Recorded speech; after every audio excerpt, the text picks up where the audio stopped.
Halo Sobat Cinta Film, bagaimana kabar kalian? Semoga sehat selalu ya. Pada kesempatan kali ini aku akan merangkum alur film horor Malaysia yang berjudul Khurafat atau Perjanjian Syaitan. Sebelum kita masuk ke pembahasannya, bagi kalian yang belum subscribe channel ini, silakan di-subscribe dulu ya, agar channel ini semakin berkembang. Bagi yang sudah, aku ucapkan terima kasih. Film diawali dengan seorang pemuda bernama Johan yang sedang menjadi imam sholat bersama keluarganya. Setelah selesai, Johan lalu meminta izin pada ibunya untuk mendengar tausiah dari Ustadz Kahar di masjid. Ustadz Kahar berceramah tentang dosa syirik yang tak akan diampuni oleh Allah. Johan pun mendengarkannya dengan seksama. Sepulang dari tausiah, Johan dan Ustadz dikabarkan oleh warga bahwa Pak Aziz kerasukan di rumahnya. Mereka lalu beramai-ramai pergi ke sana. Pak Ustadz pun segera meruqyah Pak Aziz. Lalu setan dalam tubuh Pak Aziz berkata bahwa ia tak mau keluar selama Pak Aziz sebagai tuannya tak mau memenuhi janjinya. Ia pun akan selalu kekal bersamanya hingga kiamat. Ustadz lalu kembali membacakan doa-doa.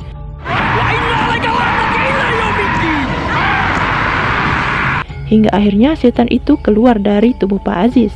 Sayangnya Pak Aziz pun harus meninggal. Pak Ustadz lalu menemukan kain berwarna emas yang terbungkus seperti pocong di samping rumah Pak Aziz. Karena sudah malam, Pak Ustadz menyuruh Johan untuk pulang duluan saja. Lagi pula esok Johan akan kembali ke Kuala Lumpur. Di sebuah bar, seorang wanita bernama Ana tengah asik diskotikan bersama temannya Zura, hingga membuat Ana mabuk dan terus saja memanggil nama Johan seperti orang gila. Ana ini adalah mantannya Johan. Ana berkata bahwa ia sangat merindukan Johan. Zura mengatakan bahwa Ana harus move on dari Johan karena Johan sudah punya istri. Saat pulang, Johan tiba-tiba mendengarkan suara wanita menangis. Karena penasaran, Johan mencoba mencari sumber suara itu. Tiba-tiba sekilas muncul sosok hantu wanita. Johan lalu menoleh ke belakang. Ternyata itu adalah istrinya. Istrinya lalu bertanya kenapa Johan lama baru pulang. Johan pun menjelaskan apa yang terjadi pada Pak Aziz. Sebelum berangkat esok pagi ke Kuala Lumpur, Johan sempat mengajak ibunya yang sedang sakit untuk tinggal bersamanya saja di KL. Namun ibunya menolak dengan dalih tak mau menyusahkan Aisyah, istri Johan. Sang ibu pun merasa ia sudah nyaman tinggal di rumah itu, yang telah banyak menyimpan kenangan saat ayah Johan masih hidup. Di tengah malam, Aisyah terbangun dari tidurnya karena merasa ada sesuatu yang aneh. Aisyah berusaha membangunkan Johan, namun Johan tak bangun. Akhirnya Aisyah keluar sendiri. Aisyah lalu tiba-tiba diteror oleh hantu wanita.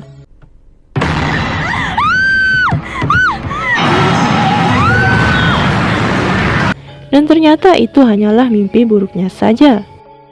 Johan pun telah berada di Kuala Lumpur. Di sini Johan bekerja sebagai penjaga kamar mayat. Johan lalu dihampiri oleh Zura yang ingin memberitahukan keadaan Ana yang terus bersedih karena diputuskan oleh Johan. Di tengah percakapan mereka, ada seorang wanita tua yang memperhatikan Johan. Kemudian Johan memeriksa keadaan mayat di sana, lalu memasukkannya kembali ke lemari mayat. Kemudian mencatat keadaan mayat itu. Namun saat Johan menoleh, tiba-tiba saja mayat itu terkeluar sendiri dari lemari mayat. Johan pun kembali memasukkan mayatnya ke lemari. Namun gangguan tak berakhir di situ. Saat Johan akan pergi, tiba-tiba muncul sosok hitam di belakang Johan.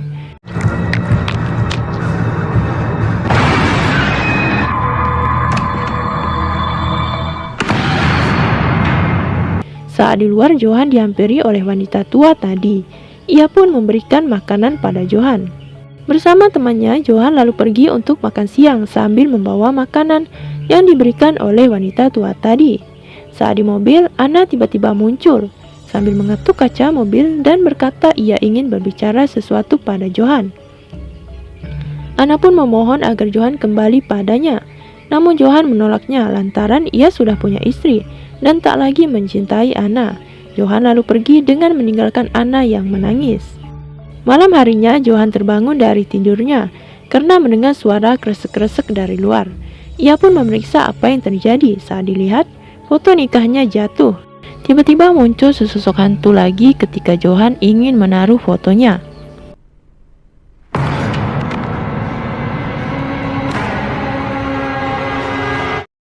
Di kamar, Aisyah juga diganggu oleh hantu wanita itu.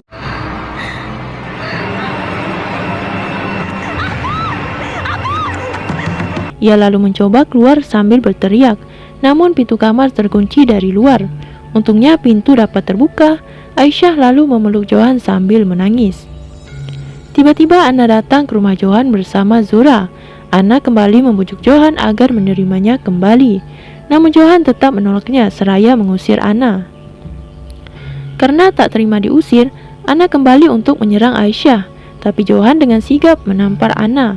Anna pun pulang dengan perasaan yang hancur. Keesokan harinya di tempat kerja, Johan curhat pada teman dekatnya tentang Anna.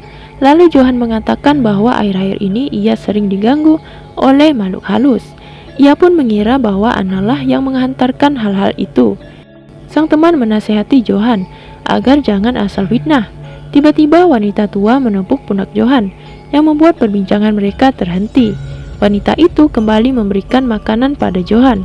Namun karena Johan lagi kesal, ia pun menepiskan makanan itu. Di kamarnya, Anna sedang meratapi foto-fotonya bersama Johan sambil memegang pisau. Ia lalu merobek-robek foto itu dengan pisau. Di rumah ibu Johan tiba-tiba batuk darah dan ambruk. Aisyah kemudian menelpon Johan dan memberitahunya bahwa ibunya sakit.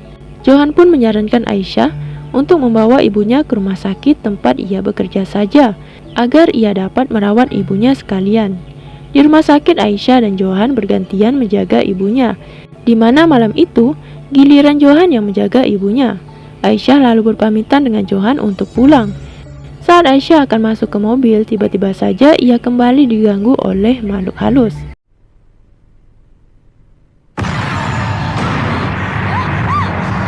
Aisyah lalu lari dan memeluk Johan dengan rasa takut. Akhirnya Johan memutuskan untuk mengantar Aisyah pulang.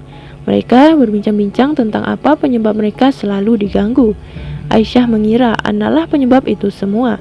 Aisyah takut kalau nanti terjadi hal buruk pada mereka. Johan lalu menyuruh Anna untuk bersabar. Pembicaraan mereka pun terhenti saat HP Johan berdering. Ternyata itu telepon dari Zura yang memberitahukan terjadi sesuatu pada Anna. Johan langsung OTW ke rumah Anna. Di rumah, Zura berusaha membujuk Anna agar membuka pintu kamarnya. Johan akhirnya datang bersama istrinya. Lalu Johan membujuk Anna untuk membuka pintunya juga. Tapi Anna tak mau. Anna pun berkata semuanya sudah hancur. Aku lebih baik mati daripada hidup tanpamu, Johan. Anna lalu mengiris nadinya. Akhirnya pintu kamar Anna berhasil didobrak oleh Johan. Anna kemudian dibawa ke rumah sakit oleh Zura dan temannya. Sedangkan Johan kembali ke rumah sakit untuk menjaga ibunya. Di rumah sakit, Johan kembali dihantui.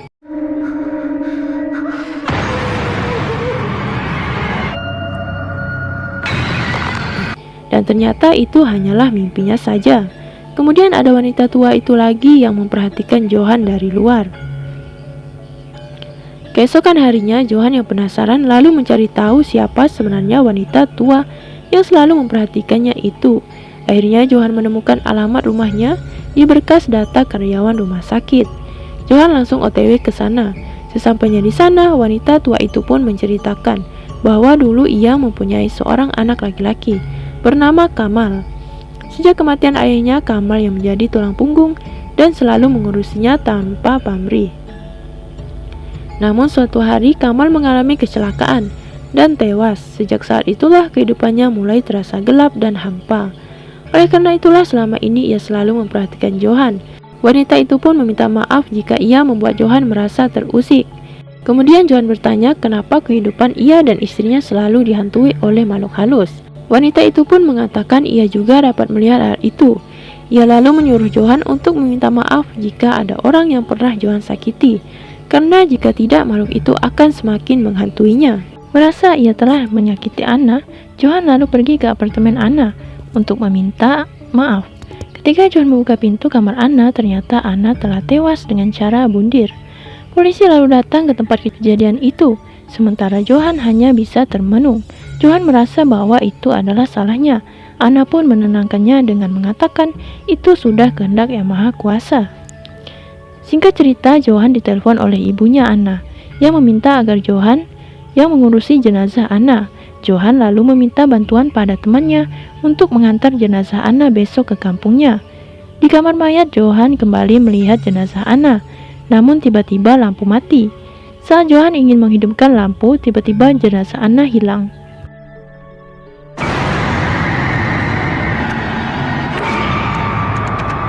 Johan lalu mencoba keluar, namun pintunya terkunci. Saat menoleh, tiba-tiba muncul sosok hantu Anna di depan Johan. Akhirnya lampu hidup kembali dan jenazah Anna pun masih ada. Keesokan harinya, jenazah Anna dimandikan, lalu dikafani dan disolatkan. Malamnya, Johan bersama dengan temannya pergi mengantarkan jenazah Anna dengan menggunakan ambulan. Saat di jalan, tiba-tiba mereka diganggu oleh makhluk halus. Mulai dari radio yang membaca Al-Quran mati tiba-tiba, Johan yang melihat arwah Anna di belakangnya, sampai akhirnya hantu Anna muncul di samping Johan, yang membuat mobil mereka hilang arah lalu jatuh ke jurang. Beruntung Johan masih selamat, namun sayangnya temannya tewas. Karena tak tega, Johan memutuskan untuk mencari bantuan sambil membawa jenazah Anna. Duh, adegan ini nih yang menurutku paling mencekam. Bayangin aja di tengah hutan sendirian sambil bawa mayat lagi.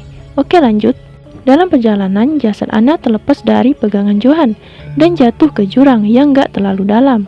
Dengan perasaan takut bercampur rasa bersalah, Johan memutuskan mengambil jenazah Anna.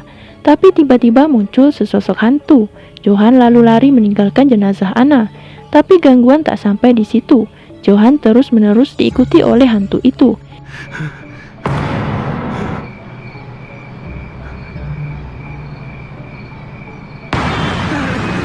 Hingga pada akhirnya terungkaplah dari ingatan masa lalu Johan. Saat itu Johan yang jatuh hati dengan Anna mencoba untuk berkenalan dengannya. Namun Anna menolaknya mentah-mentah, bahkan menghina Johan lalu menyiram wajah Johan dengan air. Johan yang merasa sakit hati lalu pergi ke dukun untuk memelet Anna agar mencintainya. Johan pun menyanggupi semua resikonya, di mana jika ia meninggalkan Anna, maka hidupnya tak akan tenang, sehingga terjawablah sudah. Gangguan yang selama ini menghantui Johan dan istrinya adalah karena perbuatan Johan sendiri. Johan lalu pulang ke rumah dengan keadaan yang bersih tanpa luka. Johan lalu mencari Aisyah. Karena Aisyah tak ada di rumah, Johan pergi ke rumah ibunya. Betapa terkejutnya Johan melihat jalur kuning di rumah ibunya. Johan mengira bahwa ibunya lah yang sudah meninggal. Ia lalu memeluk jenazah itu dengan perasaan sedih. Johan pun terkejut melihat jenazah itu ternyata adalah dirinya sendiri. Dan film pun selesai. Nah, pesan dalam film ini adalah bahwa perbuatan syirik akan membawa kita dalam kesengsaraan, baik di dunia maupun di akhirat. Semoga kita semua dijauhkan dari perbuatan syirik ini. Oke, terima kasih yang udah nonton. Semoga kalian dapat mengambil hikmah dari kisah Johan. Sampai jumpa kembali di video-video berikutnya. Bye-bye.